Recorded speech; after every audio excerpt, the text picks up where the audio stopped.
Artephius, a notable Hermetic philosopher, is said to have created a Kabbalistic magnet capable of capturing the aura or the mystical spirit of vitality and growth from young men, thereby channeling this essential energy into his aging body via breath, seepage, or other secretive methods.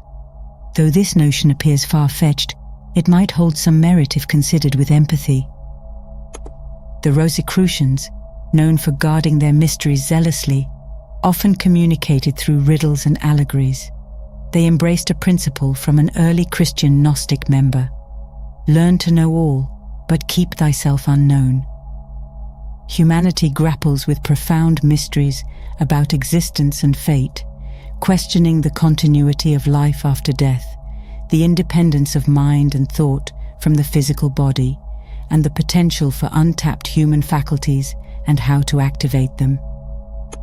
The roots of the Rosicrucian order trace back to the ancient Atlanteans, whose wisdom was conveyed to the early Egyptians and has been preserved through oral tradition and texts to this day. Established in medieval Europe, the order aimed to explore the mystical aspects of Christianity and introduce Eastern mysteries and philosophies in a manner digestible to the Western intellect. Over the centuries, they have amassed a wealth of knowledge that remains practical to this day, while the theoretical aspects, if not practically applicable, are archived as esoteric teachings and philosophically explored rather than scientifically. The Rosicrucians, akin to the Freemasons, acknowledge a supreme architect of the universe. However, for Rosicrucians, the term universe specifically denotes a sun and its orbiting planets, while cosmos describes the vast multitude of such universes scattered across space.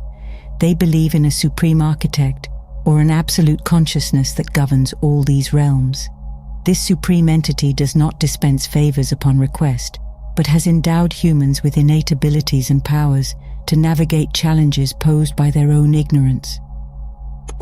The Rosicrucians hold that communication with higher beings is possible, but only for individuals who have significantly evolved their consciousness. These higher beings do not need to physically manifest themselves, but can interact with those who are spiritually attuned.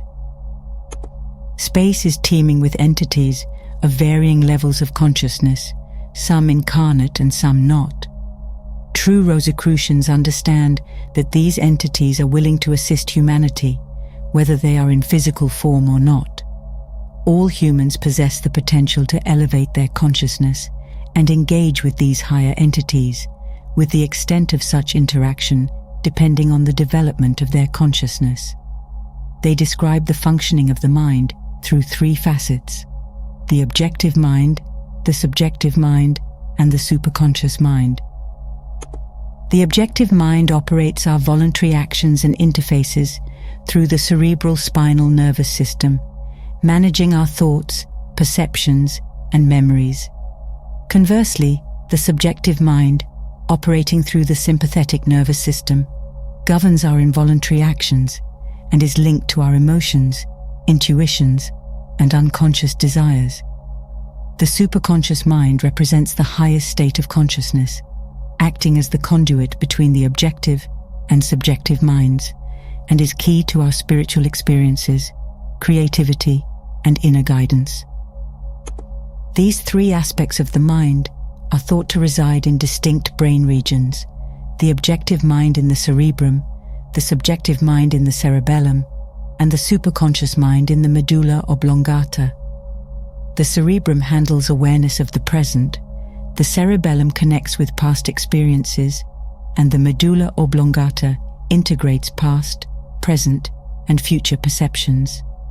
The superconscious mind stands as the zenith of consciousness, orchestrating the union of body and soul, and serving as the medium for spiritual expression. According to Rosicrucian philosophy, human beings are composed of body, soul, and spirit. Mastering life's challenges and fulfilling one's destiny hinges on harmonizing these three minds into a unified whole. This integration is intricate, yet pivotal for those aiming to maximize their life's potential and tap into their true capabilities. The objective mind is rational, used for thinking and decision-making. The subjective mind is emotional, fueling our feelings and deeper desires, while the superconscious mind, as the apex of awareness, facilitates spiritual connections and creative insights. To merge the three minds into a singular, unified consciousness, we must first master them individually. Techniques such as meditation, mindfulness, and dream analysis are essential for gaining a thorough understanding of each mind's functions. With a solid grasp of the objective, subjective, and superconscious minds, we can begin their integration into a cohesive whole. This endeavor, referred to as the Great Work in Rosicrucian terms, represents a lifelong commitment that offers profound rewards. Achieving mastery over these minds enables us to function deliberately within any of the three areas, transforming us into fully conscious beings with access to the immense wisdom and capabilities of the superconscious mind. Rosicrucians teach that success in the Great Work hinges on the proper application of will and techniques for controlling the glands, brain, and mind. The will is the catalyst for transformation, empowering us to focus, overcome obstacles, and fulfill our aspirations.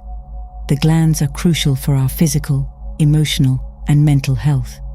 Managing them can boost our health, vitality, and mental acuity. The brain, as the vessel of our consciousness, can be honed to enhance concentration, memory, and problem-solving abilities. Lastly, managing the mind, our collective thoughts, emotions, and experiences, leads to increased peace, clearer thinking, and emotional equilibrium. The Rosicrucians emphasize that the Great Work transcends individual pursuits. It is a means to contribute positively to society and enhance the global community. By aligning and harmonizing our three minds, objective, subjective, and superconscious, we not only become more empathetic, understanding, and loving, but also more impactful catalysts for change. This approach is grounded in the belief that the mysteries of the Trinity are not external, but reside within our own physical beings. Nature itself operates triadically, and the task of the occultist is to synchronize their evolved capacities with the broader forces of nature. In doing so, they uncover profound truths about life and death, recognizing that what we perceive as death is merely a transformation from one state of matter to another within the infinite life cycle of the cosmos. They come to understand that the mind can function independently of the physical body, connecting with other entities, both physical and non-physical. For the occultist, time dissolves into the concept of eternal duration, a continuous thread connecting all forms of life, from the minutest organisms to the grandest celestial bodies. As occultists awaken and develop the latent faculties within themselves, they gain access to a mystical world where they can intentionally influence both internal and external realities. This journey to awakening is challenging yet attainable for those committed to the rigorous discipline required for such profound spiritual and mental development.